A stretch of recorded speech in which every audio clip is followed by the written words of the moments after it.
बिस्मिल्लाहिर्रहमानिर्रहीम। अस्सलाम वालेकुम। आज के इस वीडियो में मैं ब्रश स्ट्रोक कैलीग्राफी पेन से लिखाई कर रही हूँ और साथ में पढ़ती भी जाऊंगी।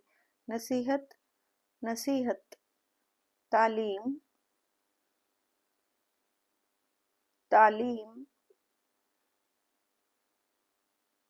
का का पहला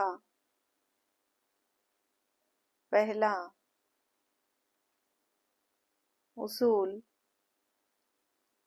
उसूल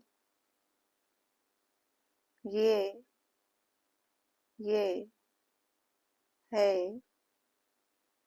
है कि के अपनी अपनी आवाज आवाज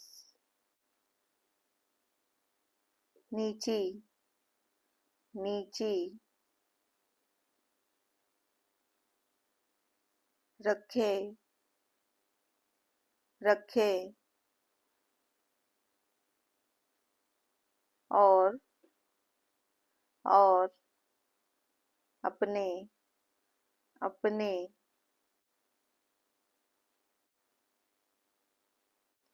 अल्फाज अल्फाज में एहतराम एहतराम पैदा पैदा करे। Thanks for watching my video. Allah Hafiz.